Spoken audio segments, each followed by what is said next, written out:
Good afternoon, everybody. Welcome to LinkedIn Tuesdays. We're very glad you're with us today. It is November 9th, 2021. If you have any questions throughout the presentation, please just open up the Zoom chat box and please enter your question into the Zoom chat window. For those watching on Facebook right now, thank you for being with us today. Please enter your questions into the comment field. I am monitoring that feed, and I will be sure to get those questions answered to our speaker. Please note this event is being recorded and is currently live on Facebook. The recording will be on the Career DFW Facebook page and the Career USA YouTube channel for others to view in the future. By participating in this event, you give consent for your name and picture to appear. Please note that any comments or questions you put in the Zoom chat window will not appear in the recording. Well, good afternoon, everybody. My name is Jeff Morris. Back in 2008, I started a website called careerdfw.org to help those who are unemployed in the Dallas-Fort Worth area. In 2012, I started a second website, careerusa.org, to help those outside the Dallas-Fort Worth area. I have written a book called What I've Learned About Your Job Search that you may not know. It is available on Amazon. Since 2007, I've been facilitating and leading the North Dallas Plano Career Focus Group. The group's been around since the late 1990s. I took it over in 2007 when the leader of the group got a job, and I'll tell you about our upcoming program that we have this Friday at the end of this session. And since 2017, I've been a member of the practice interview team, also known as the PIT crew. The practice interview team, a great way to practice your interviewing skills. You spend a lot of time on your resume, a lot of time on LinkedIn, time networking. How much time do you practice interviewing? How much time do you practice for when they do call you up on the phone, so you'll answer the questions to go to the next step? If you'd like to have more information on the PIT crew, please reach out to me and I'd be glad to get that information to you.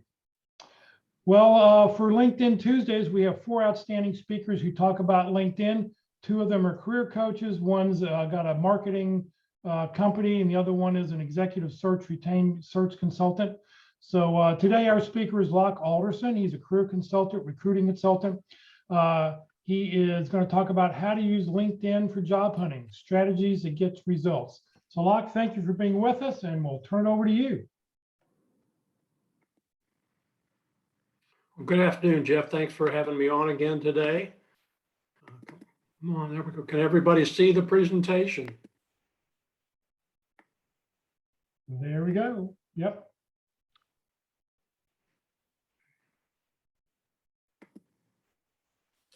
As Jeff mentioned, my name is Locke Alderson. I am a career consultant.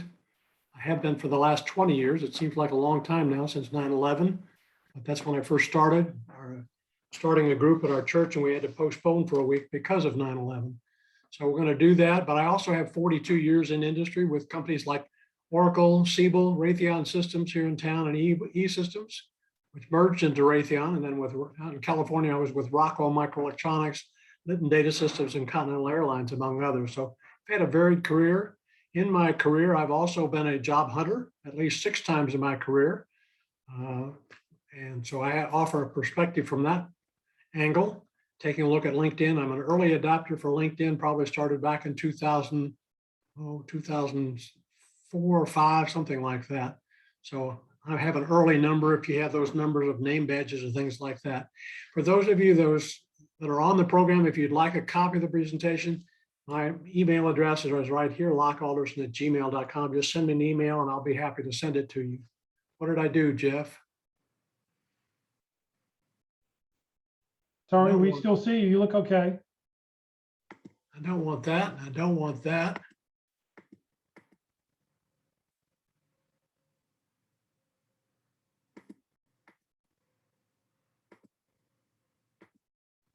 We got it back? You're back to the beginning of your slideshow again. There you go. Well, why LinkedIn? LinkedIn is a program that actually got started. And we're going to talk about your profile, your headline, and the about section, which used to be called the summary. You're open to work, what that means and why you want to do that. Your skills and endorsements. How do you go about optimizing your profile so that people will find you? And how do recruiters search? When recruiters do a search, what do they look for? So those are the things that you want to incorporate in your profile. How you go about searching for jobs for yourself and creating job alerts and using the filters to simplify and expand your search. You want to search for people if you're looking to contact people at companies. Get your hands and you get your resume or your profile in the hands of a recruiter or hiring manager. How do you find them? And there's some things for you to do as we wrap up today. So that's kind of the overview of the program. And we'll get started. But why LinkedIn? Again, LinkedIn was originally a tool for sales and marketing people to get network together, to exchange information, exchange leads. It was quickly adopted by recruiters because it became the #1 tool, for finding and qualifying candidates, if you will. It's a major sourcing tool. But right now, there are over 750 million people on LinkedIn worldwide, although that number may have gone down since LinkedIn shut down their China operations. There are also 160 million people in the US that are on LinkedIn. That's almost half of our population, or a third of our population at least. And at any point in time, there are about 30 million employers. Many of them are on LinkedIn every day to post jobs or look at profiles. So that's what we want to try and do. Again, looking at your profile, your headline, your dashboard, the about sections, open to work, your experience section, your skills and endorsements, and optimizing people. And all starts with your profile. You can see it here. If this is the initial shot that somebody sees when they go online and pull you up on LinkedIn, it's got your background photo here. It's got a headshot that's here. It's got your name, your headline right here, which is kind of like a movie marquee. It's got your connections and your contact information and the open to work section. I am not open to work in this particular section. I mean, I'm open only to recruiters, as you notice right here. And you may want to do that and take a look at that. Right now, my profile on LinkedIn, I'm not open to anybody. So I'm into letting people know that I'm looking for a job. So that's what your profile looks like when you get started. Okay, you want to have a good headshot that's here. Again, having a headshot, people recognize that. We recognize people. We put a hook on that goes into our memory bank as we identify it with people. When you do phone interviews, you may want to look somebody up on LinkedIn to see what they look like. Imagine that as well. Okay, completing your profile is an important part of having that. And when I say completing your profile, each section of LinkedIn has a rating. And when you complete all of them, you attain what's called an all-star status, which is the top rating that you can get. The things that you need to have is a professional headshot. A background or banner photo you don't need to have, but it can add to your credibility as well. Your headline is the job title of the position you're looking for. Titles. Again, you have 120, used to be 120 characters. You now have about 220 characters to play with. If you don't put anything in your headline, it's going to default to the title of the last job that you had in your employment section. Open to work under your headline, it puts a banner around your, if you're open to everybody on LinkedIn seeing that you're looking for work or open to work, it will put a banner from about 5 o'clock to 9 o'clock on your picture. And we'll take a look at that in a minute, another photo of me. The about section used to be called the summary, is an overview of your career. You want to have keywords in there from your profession. They should accurately reflect what you've done in that area. Likewise, the contact information needs to be on the first line of your about section. And the reason I say that, when you first look at that, unless your contact information is there, it makes it easy for you to contact. Recruiters may go on to the next profile in their scheme when they do a search. The experience section should include your job title. If you have an unusual job title, is any of that blocking, Jeff? Or can you see the whole slide? My screen. No, you're good. We see the whole thing. We see everything. Okay, the experience section, if you have an unusual job title like member of technical staff, which is some of the technical companies like E-System or E-Systems had, or Texas Instruments, you want to explain what that is. I know when I was with Oracle Corporation, they had 30,000 people with a title of consultant. So you want to explain whether it was a PeopleSoft consultant or a Siebel consultant or an Oracle Financials consultant. Those are the kind of things that you want to amplify so that people understand that. Make it easy for your reader to understand what you do. So spell that out in parentheses.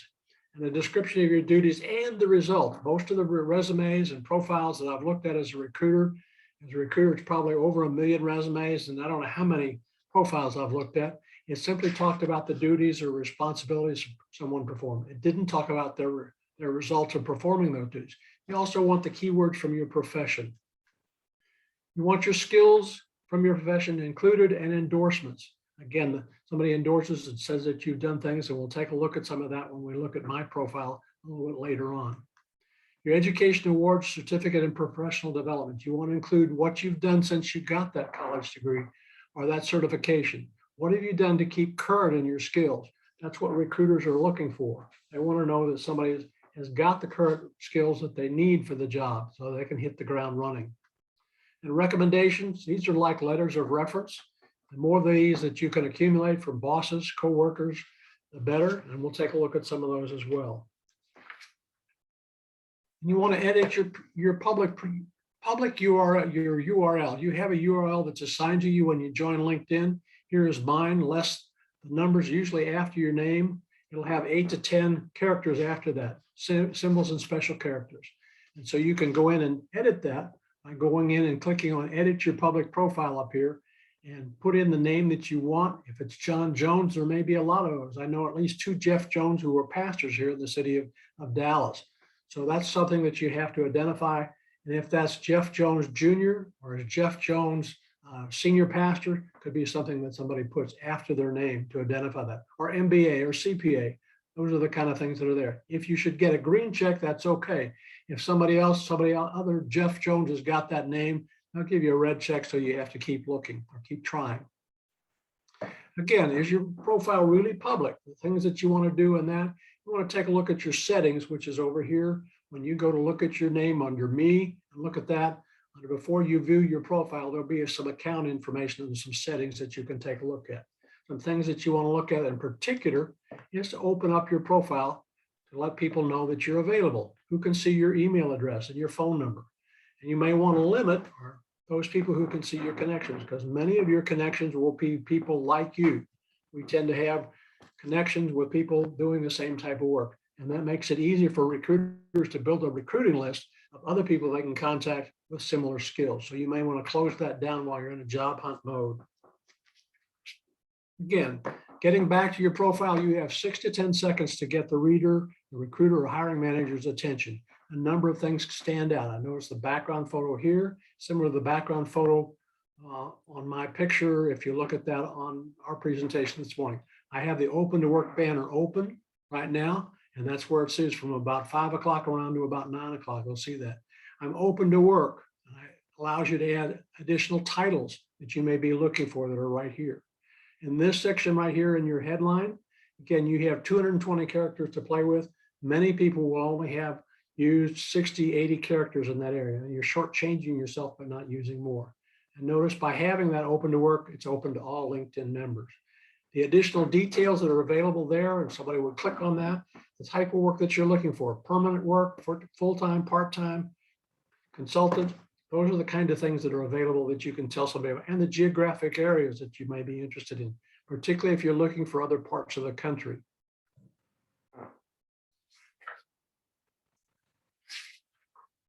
Let's take a look at some sample headlines.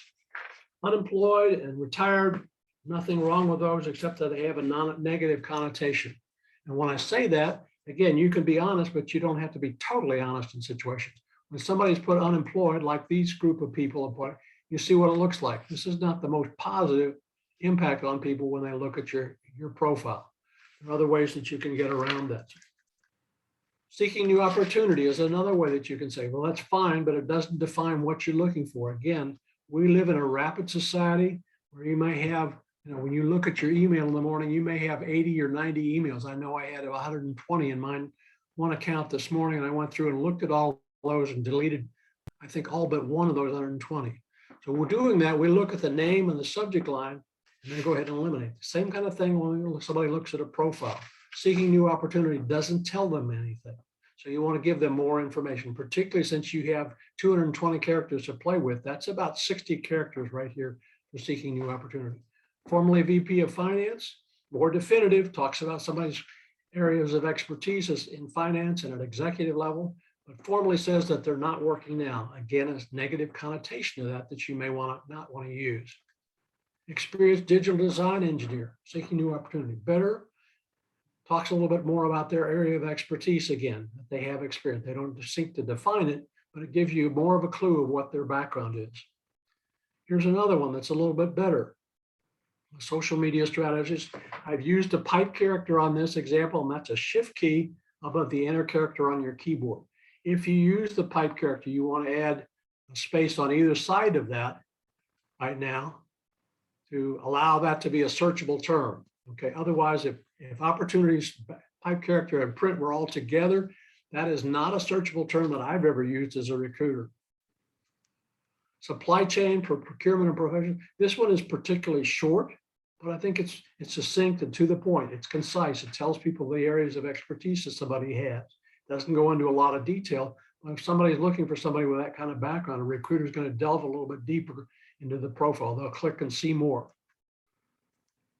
Senior accountant, general ledger, it's appropriate to use it. Abbreviations when necessary. GL is general ledger for those that are in recruiting or accounting or financial systems. Cost accounting is something else. Again, these are particularly short. The examples I've used to get as many on the screen or on the slide as I possibly can. Executive assistant. If I were to do a search for executive assistant, and I've been a career consultant with a number of those, there are at least 35, maybe 40,000 executive assistants in the Dallas-Fort Worth area. So if there's an opening, that's the potential of the competition that you might have. Although most of those 40,000 people are not looking for a job, but by adding additional details, it gives a little bit more information about the diversity of the background. Again, this was another short one. IT project manager is somebody who has ITIL certification, which a recruiter would know if they see that. They've been a Scrum Master and they've used Agile. Again, those are hot buzzwords in the IT field. Here's another executive position, a general manager for manufacturing for an aerospace firm. Again, short but very descriptive kind of information. Let's take a look at some others and see how they can be improved. VP is marketing, global marketing responsibilities. Again, by adding more detail there, it says a reason that they want to get in touch with. They've increased sales by 40%. That's a hot button when somebody's looking at marketing and sales type people. A project manager, a program manager, a sales manager. Again, by adding the different areas of expertise that's been in international business in the aerospace industry, and that's further definitive about what somebody has done. I know somebody approached me last night at a Bible study that I was attending, said they were looking for a project manager. And happening to know his background, I mentioned somebody who had a background in that kind of industry that he's in, which is semiconductors. And he was going to follow up with and call today. Good customer service manager, customer relations. Again, by adding additional detail, it adds some charisma to the individual's background that they can make somebody want to talk to them. Again, that banner that I mentioned to you, by clicking the opened opportunities, it allows you to add locations. In this case, somebody's opened up positions on the West Coast in California. It does add that banner. Some people say, I don't like that banner on my picture. I can understand that, but again, you may be shortchanging yourself by not opening up your profile and what you're looking for in the way of opportunities to everybody on LinkedIn that might know you. Again, those things are things that you can talk about as well.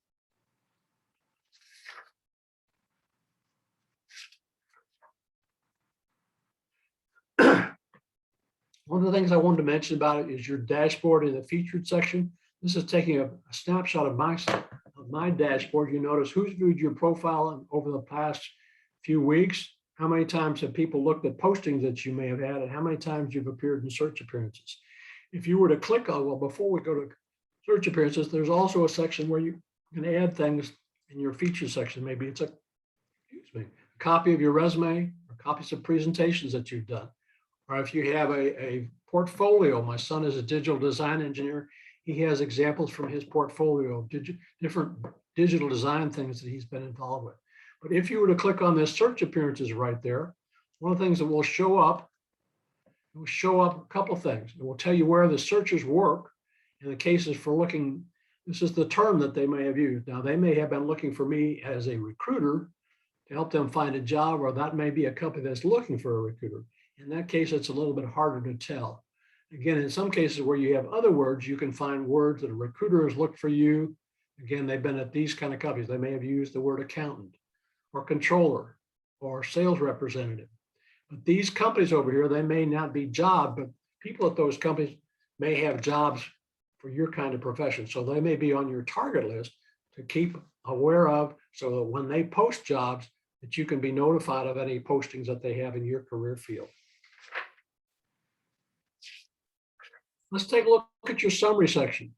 One of the things about summary section, this incorporates an email address at the top of the summary. This is a little bit longer than I would normally recommend.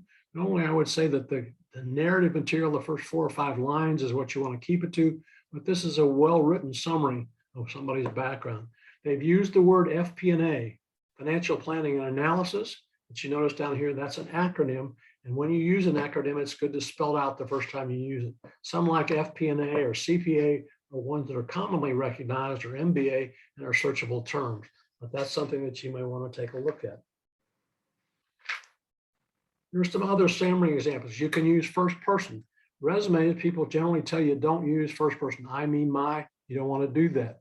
But in your LinkedIn summary statements, you can things like that. This particular one is somebody that's had coaching, leadership development. They've been at companies that they've had, key competence that they've had, or key skills. And they've also had the experience that they've had that's spelled out right there. Again, somebody who worked for Disney World down in Florida. Here's, I'm a strategic, creative, hands-on marketer with a passion for the opportunity technology creates for business. Again, somebody who says some good things. Hopefully they've given some more examples to support that. Let's take a quick look at the experience section. You want to have the job title of the company that you've had, the job title you've used, the company name and dates, your duties and responsibilities. I would limit those to 3 to 5 lines, and then some bulleted areas of expertise or accomplishments. I was with Oracle at this time. It has the dates, has the title, has the location. Here's 4 lines of the job description that I was working with, but it also has a couple of bulleted items. I happen to also include, when I retired from Oracle, a statement on email that was sent out by the senior director of North American recruiting for Oracle. I think it adds a little bit of emphasis, or the expertise that I particularly have. But again, the accomplishments that it mentions: selected as recruiter of the quarter among 50 recruiters, selected to attend the annual club meeting where recruiters would go. They usually limited that to 1 or 2 recruiters per year. Next area we want to take a look at is if you don't have a current position listed. If you're unemployed or looking for work, you may have ended your employment section with your last job, but you do want to add a current position. And it can describe the kind of work that you're looking for, like this particular one was for a software applications developer. The kind of work was full-time. The company is the type of industry that they may be looking for. Could be financial services or healthcare or aerospace, and could be they'll add their location. Again, one of the things about LinkedIn that it has artificial intelligence. As I started to type in DA, had Dallas Fort Worth, but there's also a Dallas, Georgia, and a Dallas, Oregon, a Dalhart, Texas. There are other things. So as you type those in, it will kind of make it simpler for you to just click on the banner that's there to talk about that. Again, the skills and endorsements that you have, LinkedIn gives you a choice of about up to 50 that you can have. You can just click on journalism or add those others. In this particular instance, if you typed in data analyst, and if it's in their recognized list of job titles, it would recognize that and allow you to add it. If not, it would not. Okay. But again, you can have your skills and endorsements there, and it will select 3, if you don't select them, of the ones that they think most appropriate based on the content of your profile. Again, this shows the skills and endorsements area that I particularly chose. Again, I was endorsed by career counseling, 99 people, executive search, and recruiting. Okay. And then endorsed by the number of people where these people happen to work. And you can add a new skill, as you see, by clicking on the blue pencil up there to add additional skills. And people can look and show more. But by doing that, you may want to put the 3 that you choose up there at the top of the screen. And how do you go about doing that? Okay.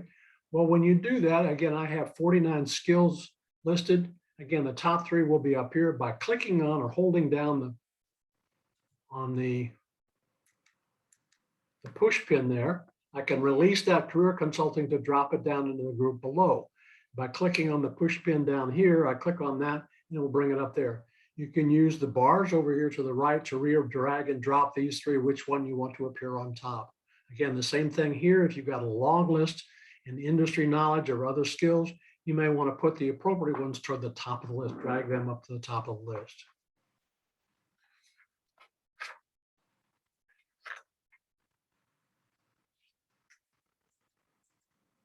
Okay. Why would you want to take a look at other people? Well, one of the things about other people, if you do a search for a recruiter in the Dallas-Fort Worth area, that's what I did on this one. There are approximately 26,000 when I did this search. They have recruiter in their profile. Now, you may be looking for a particular recruiter at a particular company, or you may be looking for other people like you, or how do you show up when somebody does a search for a recruiter? When I was fairly active on LinkedIn, I would typically show up in the first couple of screens. That means there's 10 of these thumbnail sketches per screen, and the recruiter will look typically at anywhere from 8 to 10, maybe 20, as many as 20 thumbnail sketches of these. If you don't show up in that group of screens, again, you don't exist in terms of that search that somebody is doing. So you may want to look at those people, click on, say, Christina or Kaylee, and look at their profile. Look at the things that they have in their profile, the words that they've used. If you've done some of those words and they're not in your profile, feel free to adopt them and include them in your profile and see if it doesn't increase your ranking when somebody does a LinkedIn search. Let's take a look at LinkedIn for job hunting. How does LinkedIn run searches? It's helpful to know how LinkedIn actually conducts a search. What do recruiters search for and how do they search? And then some of the results from a recruiter search, and then how you go about searching for jobs and how you can simplify your search by creating job alerts and how you can filter your jobs so that in case you had come up with a couple of hundred, you can filter it down to maybe 15 or 20. And then how do you search for people in other ways other than just looking at people? So let's take a look at the LinkedIn for job hunting specifically. Recruiter run searches. Each section on LinkedIn has a score that LinkedIn gives it, okay? And that can be your activity on LinkedIn, each of the areas that you have. So if you don't have something in your current employment field, again, it's not going to give you credit for that. It still shows up in somebody's search, but it won't be the highest one in the search if somebody else has completed that field and have a comparable background. The things that LinkedIn looks at are keywords. What are the keywords for your profession? You know those. If you don't, look at some of the job postings, see what the keywords that they're using there, incorporate those in your search and in your profile. The skills that you have, what are the skills that does it take to do your job? And having an exact match is an important one for the job title in your current position and all of your previous positions and in your headline. Again, the more matches that it gets, the greater the likelihood is you'll receive a higher score when a recruiter does a search or a hiring manager does a search. Some people search for specific companies and industries. I know healthcare tends to be a rather incestuous one. People look for a background with others in healthcare. Okay, so specific companies that you may have are another things that they look for. That you're open to work. Recruiters like easy to find, easy to hire people, easy to talk to. The so-called low-hanging fruit. Okay, when you identify that and let them know that you're open to opportunities. The last thing in the world a recruiter wants to do is to make a phone call or send an email, have it not answered, or the phone call, no, I'm not interested. It's easier when they have somebody that's interested, somebody that they can talk to. And I could speak from experience about that. The geographic location. Most of the applicants have taught recruiters that they don't want to drive more than 20, 25 miles to work, unless you're looking for something. You may be living in Denton, open to work in either Dallas or Fort Worth, which is a little further than 25 miles. I talked to this candidate I mentioned last night that was looking for a project manager. He was living in Richardson and recruiting every day to Sherman. He finally got tired of it and quit and went to work for another company because of the drive. It was taking him an hour each way a day to get to work and back. All-star status, having the complete profile and the number of connections that somebody may have. And lastly, the comments on postings and articles. What's your activity? By commenting on postings and articles shows that you may have some expertise in a particular field. So that's the reason that they look at that. So what do recruiters really look at? Not LinkedIn. They look for keywords. They look for job titles. They look into your open to work and your employment section, skills, industries, education, experience. And again, once your recruiters have narrowed it down, they may go back and look at your profile. And we'll take a look at that in just a second. Okay, this is a slide that I borrowed from Kirk Vandematter's presentation. He has a license, software license for LinkedIn. It's called Recruiter. He pays, I think, $19,000 a year for 2 or 3 seats on LinkedIn to be able to search all of the and 10 million people on LinkedIn. Again, he's searching worldwide, and it offers him the opportunity to check all of these boxes or these fields here and identify people he's looking for. Again, he can narrow a search down, and within 30 seconds, he can narrow that 700 million down to maybe 700 or even to 70 by the things that he clicks on. Well, let's take a look next at a search that's actually done, what a recruiter actually sees. This is particularly one was a particularly bad search. I would mention that because it's too general.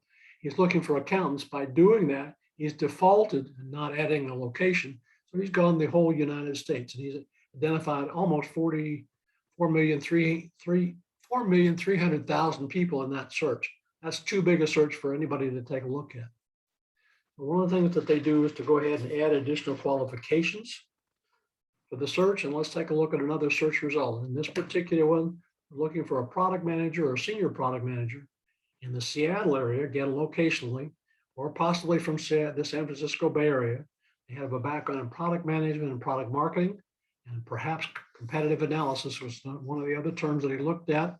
And he was looking at particular companies up in the Seattle, Microsoft and Amazon, as well as Fluke Corporation up there. He also included academically, looking for University of Washington, which is headquartered, is located up in the Seattle area. This particular search drew in about 6,900 candidates. They have company connections where they were following and they were engaged in your talent brand. These are people that are actually following your particular company. Don't know what the company is, but you can see this brief summary that's there. Product manager is mentioned in that particular, and Dana's current position. Here's another search. This one was for a project manager in Chicago, in the greater Chicago area. This one, again, drew a large population. Again, if we do the search in the Dallas area, the numbers would probably be in 35 to 40,000 people with that kind of a background. But here's an interesting thing, open to new opportunities. Of this almost 43,000, only 83 of them were open to new opportunities. So which ones is the recruiter going to go after first? He's probably going to look at these 83 first. That's real easy to do. Recruiter can probably do that in anywhere from 15 to 20 minutes, okay? And engaged in a talent brand. These are people that are actually following his company. So those are people that have an interest in that industry and that particular company as well, okay? And also had somebody who was with Northwestern, which is up in Evanston, just north of Chicago. And again, they were looking for skill set, business strategy, and analytics.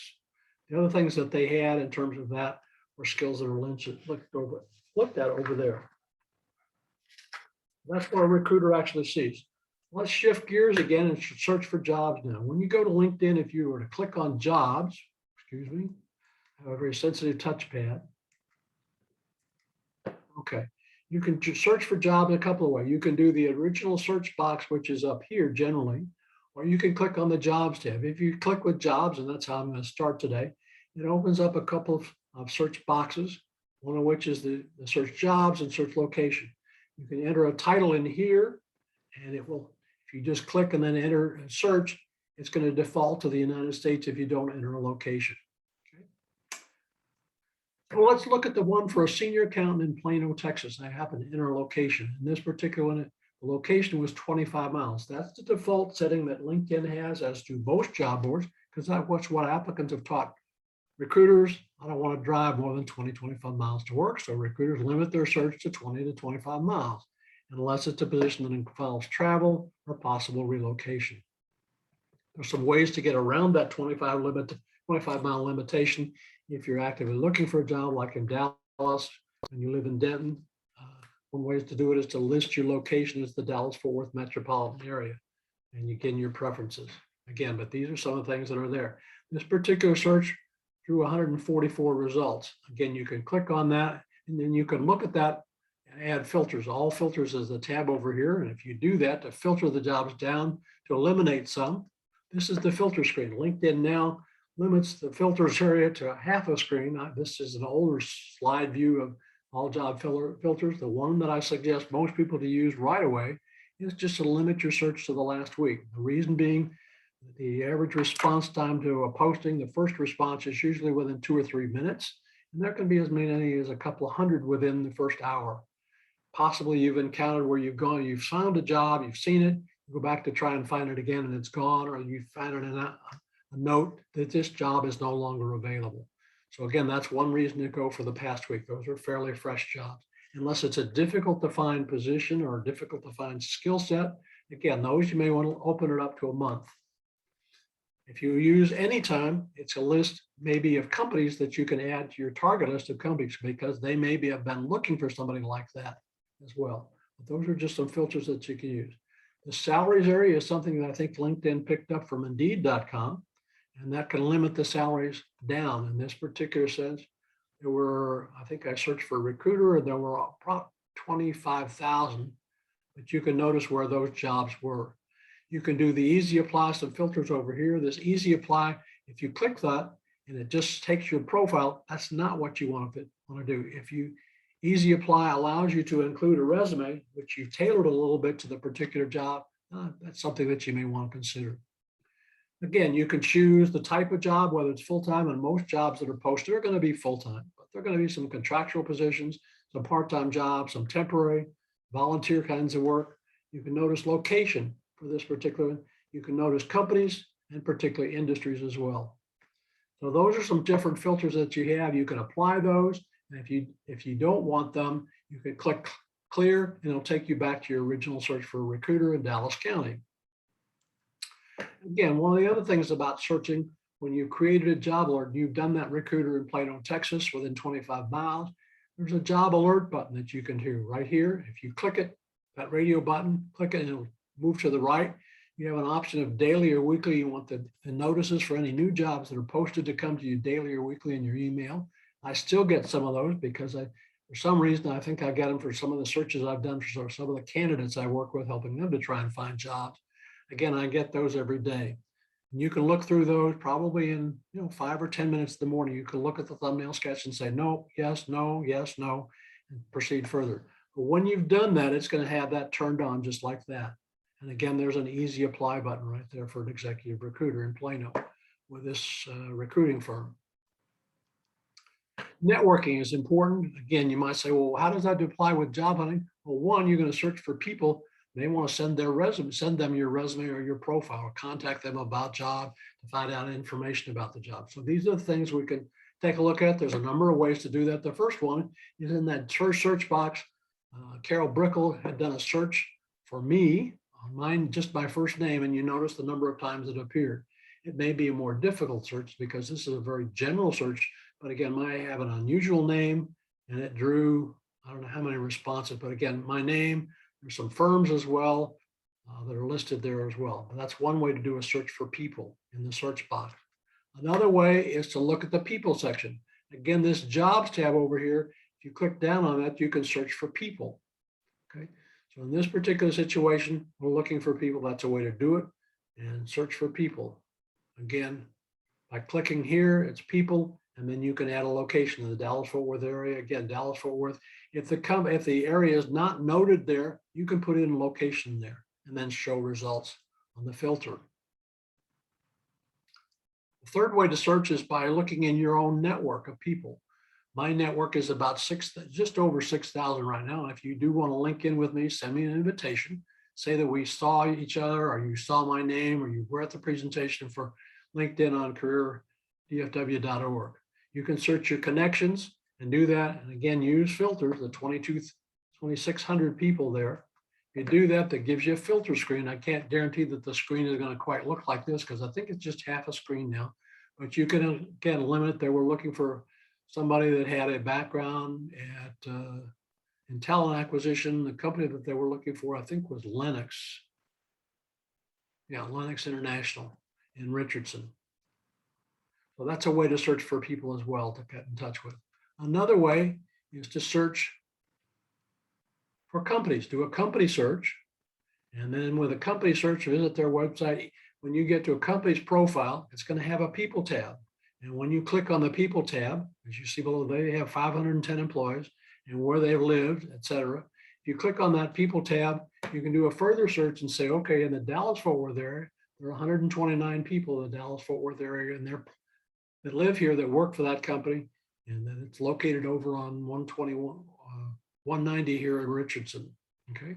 Of those, you can do a further search and identify that you're looking what the field that they studied and looking for someone who is a recruiter. Again, where they live, I thought I had recruiter on there. But again, the recruiter, there's one recruiter there, and you can connect with her or send a profile directly to her for information about their posting. The other thing about company searches that you can do, you can identify a company, and you may want to do a job search and create a job alert on a particular company so that you get any new posting for that particular company. That's another way to complete searches. Some homework that you have, some things to look at and take home with you, if you will. Again, you want to complete each section of your profile. It doesn't have to be a lot of information, but having something in that's going to add to the values that add up when they do a search. The name that you want to be known by. I go by my middle name, which is Locke. My actual legal name is John Locke Alderson Jr. My father was John, my son is John, so you can understand why I go by Locke. But it makes it easier for that person that's looking at my profile to get hold of me. They can identify and send something to Locke rather than to John, because when I get called from telemarketers, I'll frequently play with them a little bit and they ask for John Alderson and I say, which John are you looking for? So I have some fun with that. The headline, you want the job title or titles that you're looking for, okay? And you have 220 characters to play with there. Complete the open to work section below your headline.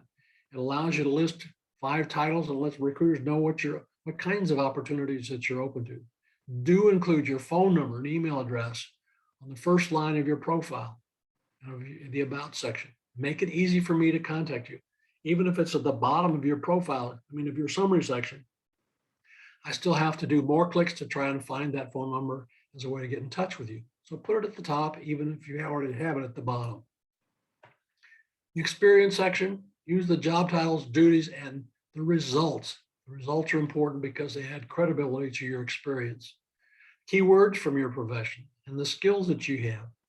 And pull out the top 3. And you can rearrange those depending on the types of work that you're looking for.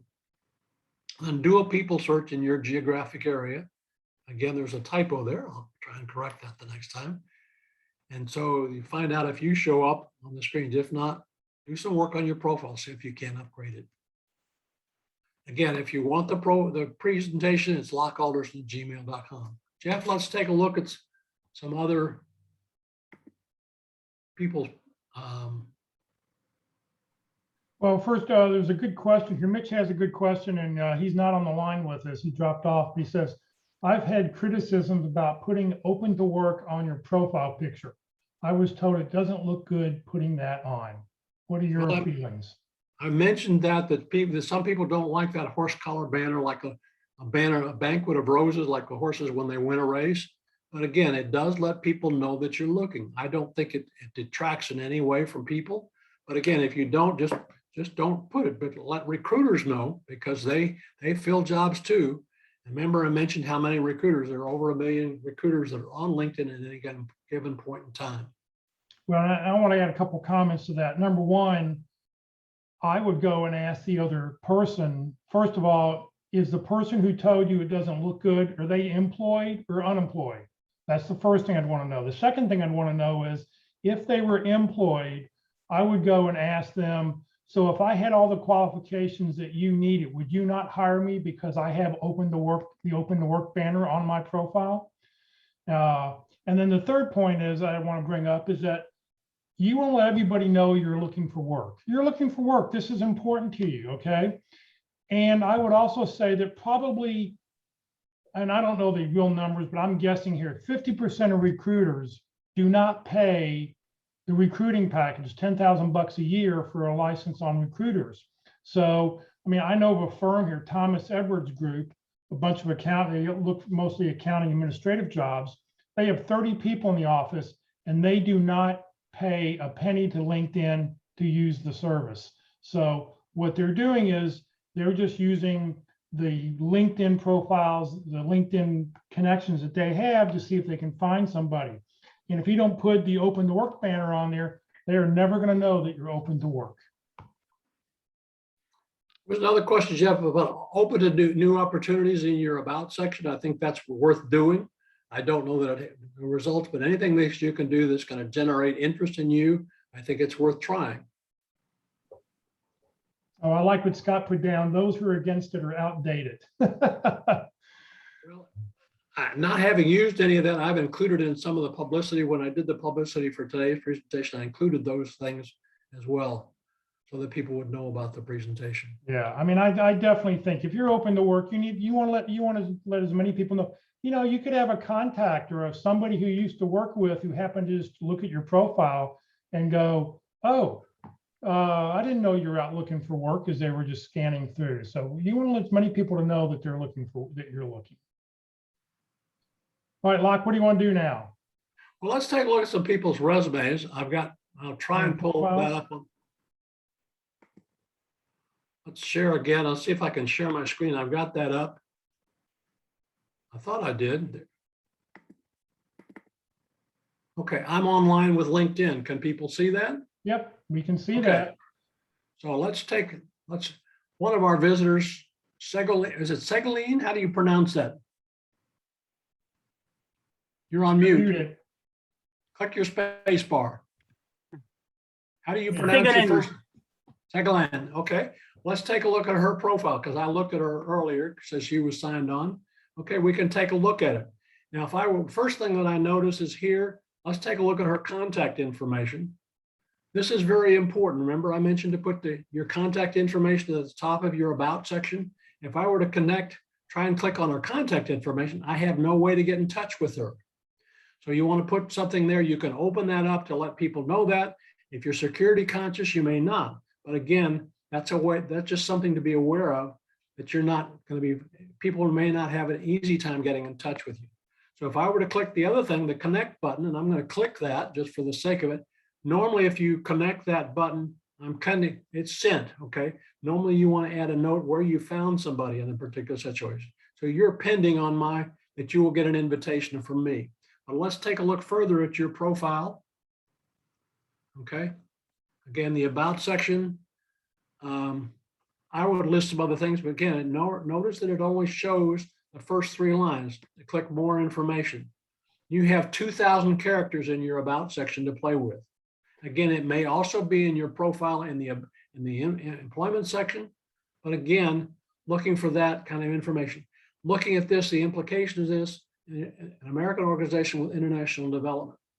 The recruiters might take a look at that and wonder about your status for working in the United States. So if you have a green card or are a citizen, that's something that you may want to put in, that you're doing that.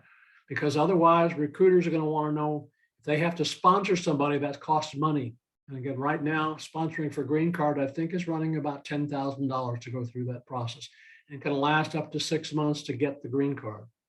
I also assume that you speak another language just because of your name. I'm just guessing here. You could put bilingual. List that in there, that you're bilingual, trilingual. List it, because especially you listed up top, listed in your about section. Right here, below in your headline, bilingual purchasing. If you're purchasing agent or supply chain specialist or cost management, that you've had background. Cost management implies that you've had some accounting background as well. So again, those are areas you've used in your about section. You've used about 60 characters right here. You have 220 characters that you can play with right there. Yeah, negotiations is spelled wrong, or it's not the American spelling. Do I have to write looking for a new opportunity in my headlines, or Yes. I have to cancel it? Yeah, looking for new opportunities in Dallas. I don't know if I have to write it or just open to work, as you said. I would list some particular job titles that you had. You've listed career fields like purchasing and negotiation, okay, and cost management. So if you've been an accountant or you've been a buyer or logistics specialist, look at some of the jobs that you're looking for, and they can tell you what kind of titles you have. You have not used the open to work category, or if you've used it, you've only opened it up to recruiters to see. Okay, so that's something that you do, and it'll allow you to put in up to 5 additional job titles that you have. Okay, let's look at your experience section. Okay, recruiters are going to want to know, okay, what have you been doing since November, 2 years ago? So you have a gap in your profile of about 2 years. So your current position is going to be somebody possibly as a project manager in logistics or supply chain, or what it is that you have done. Okay. Or transportation, or shipping. Those are other things that but you're looking for a project leader position or a buyer or a planner position in the type of industry that you may have experience in. Take a look at the sample that I had in the slide deck that I had and adapt it to you. It doesn't have to have anything lengthy, but again, that's going to get you additional rating. It says what you've been doing since November of 2020. Okay. Good looking resume other than that. Grenoble is in France, I think. And Lille is in France, I think. Okay, skills and endorsements, good. You've chosen 3. Again, notice that these are the 3 that you may have chosen or LinkedIn may have chosen based on your profile. Again, these are the other areas that you can include as well. Okay, you're actually three is better, right? You're trilingual. I don't know whether you're, I would imagine proficient in French, Portuguese, and Spanish are 2 additional languages that are important, particularly Spanish here in Texas. Okay, so good looking accomplishments. Those are just some quick suggestions that I would add to yours. Celine? Okay, do we have time for somebody else, Jeff? Yeah, if somebody else wants to put their name in the, either unmute your mic, let us know. We'll look at your profile. Or you can type it in the chat window.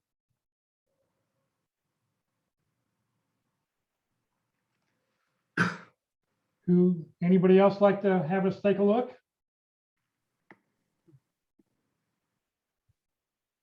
Going once, going twice?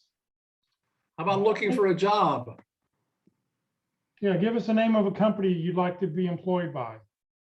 Anybody?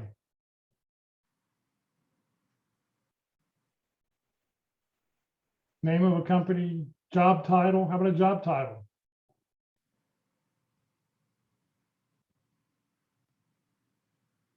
All right, doesn't look like we have. For Seglin, let's look a Yeah, little. for example, I don't know, Danone and procurement. Procurement, okay. Okay, procurement, so let's say specialist, okay. I didn't type in a location, so what it did was default to the United States. So if I want to add a location, I have to go back here and say Texas, or I can type in Dallas.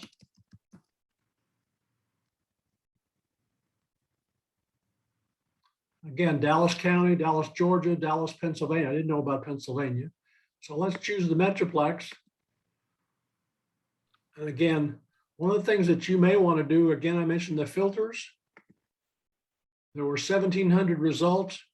I would choose any time. I would choose the week. And you want particular industry. Retail, for example. Okay. There's some companies, industry types. Okay. What type of industry experience do you have, Celine? More in retail company, in the textile sector. I can see retail. Financial services or? Retail. Retail. Okay. Third one on the second column. Oops. Okay, I'll go back. I made a mistake on that, so I'm going to go back and clear filters. It allows me to go back in and change again the filters by clicking reset.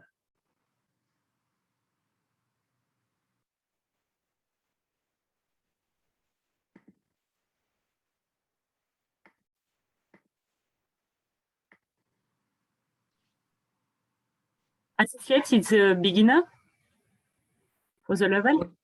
You're looking at beginner too? No, what is associate, the level? Mid-senior level. Mid-senior level is usually associate is 2 to 5 usually, and a mid-senior level is generally collected at anywhere from 4 to 10 years of experience. We mentioned that you were looking at industry. Retail. Retail, okay. So we had 1,750 jobs. We've narrowed it down to 12. Okay. So again, that's just something that you can look at. Luxottica might be a company that you want to look at. I think that they are a French-based company, if I'm not mistaken. It does eyeglass lenses. Okay. But it has the information about the company that you can find real quick, like doing that. And these other companies that are here over here on this side, Neiman Marcus Group is obviously a retail.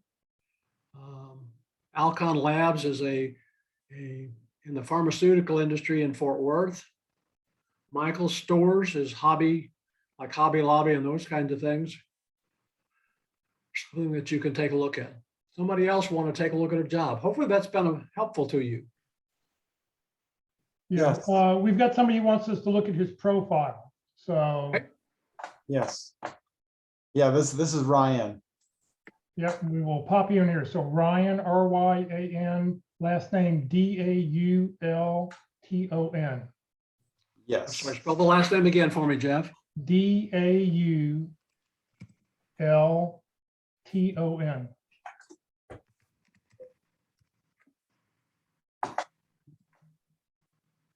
And you want to search people. Which one, Ryan? This one? Yes. Yes, that top one.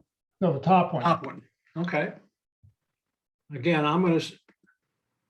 this is add to personal note. I just went, somehow I've got a very sensitive touchpad on this computer. Okay. Well, let's take a look at it. Again, you've used here about 60 characters and you have 220 to play with up here. Let's take a look at contact information. You do have an email address, so I can get in touch with you. That's good. I would also put it in your about section Oh, okay. right here. Okay. Again, he's used a personal and I am.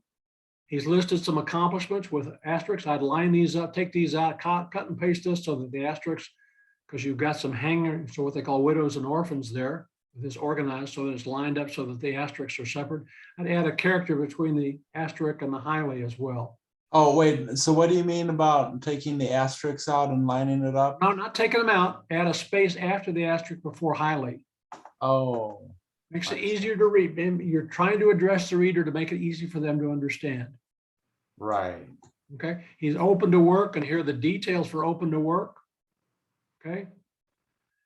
He like on-site. He's okay to the date. He's looking for full-time or contract.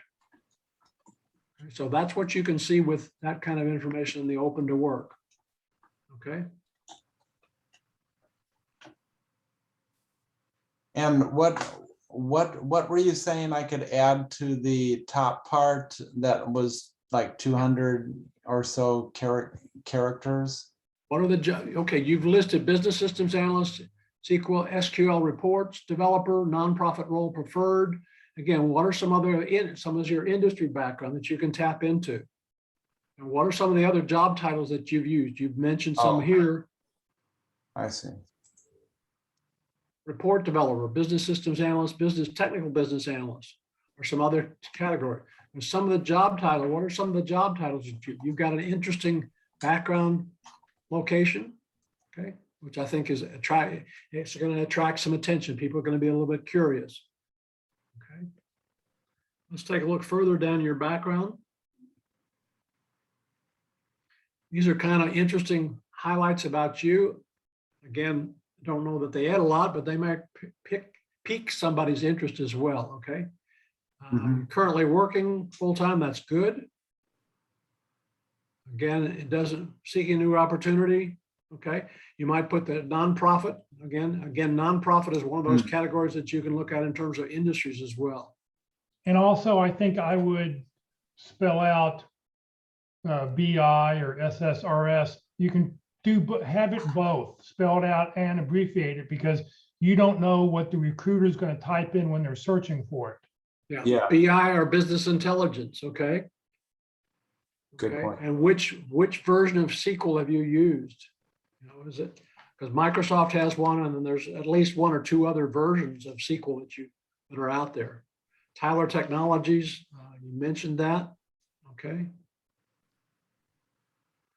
It looks like you've worked in healthcare as well. That could be a field that you may want to include. MedTrans, I think, is another healthcare company.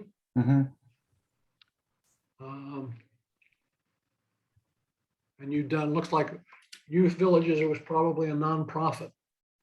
Yes, yeah.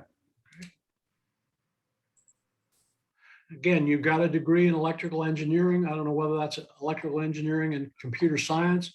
Again, those vary as well in industries. You've got that you're certified data analyst. I put that up there. Microsoft certified data analyst. That could go in your headline up at the top. More times that you repeated it, it conveys the impression that you have expertise in a field. Hmm. Okay. Microsoft DBA. Okay. Again, if you may not be interested in working a DBA, but often a DBA or a report writer has got to use a database and has to be able to manipulate a database to be able to get their reports out or create reports. So again, those are just some additional things that you could add. Your volunteer experience is great. That's something that new that they've added. Your skills and endorsements. You've taken some of the skills tests that they offer, which is good, which is something new. No, take that back. There are skills tests that you haven't taken. These are the endorsements that you've got. So 23 people have T-SQL, SQL 19, and so forth. So see, there's different versions of SQL here that you could spell out what those are. And recommendations, I like that you've got that. Makes it easier for people to identify, those they can take a look at for quickly and find out what somebody's background is. How fluent are you in Spanish? If you're very fluent, you might want to put bilingual as part of that as well. Another group, sometimes the users group down here will have job posting boards, something else that you can look at. The alumni, the University of Illinois, I'm sure has a career center that you can tap into their job base as well. Okay. Jeff, I think we're running out of time today. Yeah, we are, Locke. Thank you very, very much. Yeah, thank you. The only other thing I'd like to sort of point out about your bullet points on your profile Yes. is that results sell.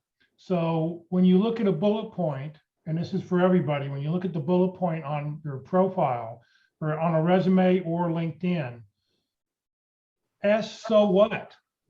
You tell me what you did, but what was the result that you generated from doing what you did?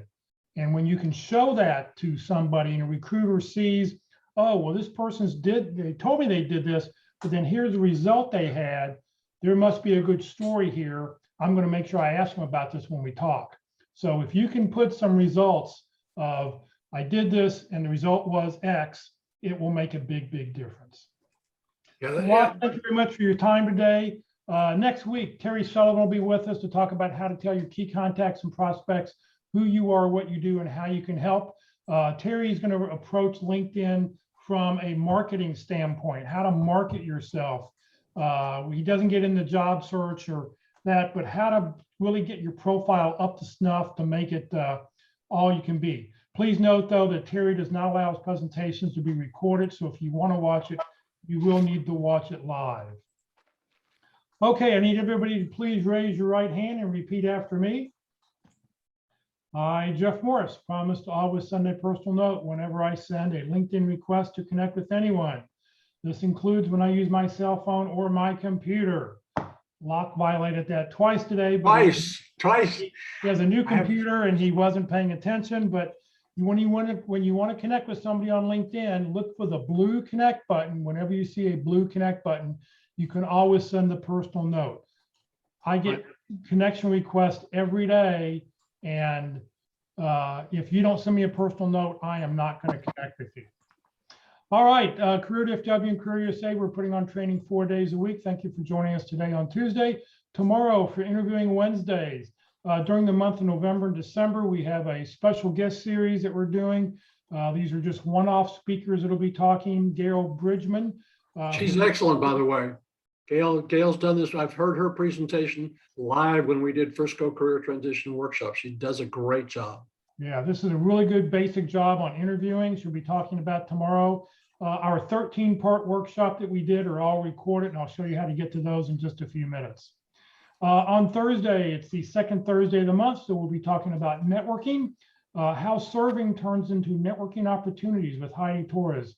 So By volunteering, by going and helping other people, as long as you're social and you ask and you talk to people, you have an opportunity to, you never know who you're going to be networking with and who you'll be volunteering next to.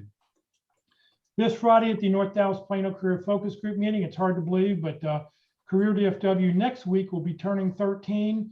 So I'll be doing a presentation this Friday for that group, how to use Career DFW and Career USA in your job search. And we'll go over the website, and then I'll share some career tips and things you need to look at while you're in your job search. If you'd like to join the Career DFW and Career USA LinkedIn groups, we have over 13,000 members in the Career DFW group. You do not have to live in the Dallas-Fort Worth area to be a member. You can join either group, both groups. I started each one when we started each website. This session has been recorded. It will be on the Career DFW Facebook page and the Career USA YouTube channel. On the Career USA YouTube channel, it looks something like this, Career USA YouTube. Click where you see the green arrow where it says playlist, and then down below you can pick whatever topic you want, resumes, interviewing, LinkedIn. And the reason for that is that I put these in playlists to make it easy for you to search. If you go to search on Facebook, you just see them in chronological date order, and they're much more difficult to find. But if you click where see that red arrow and it says view full playlist, up will come a list of all the different topics, dates, and titles.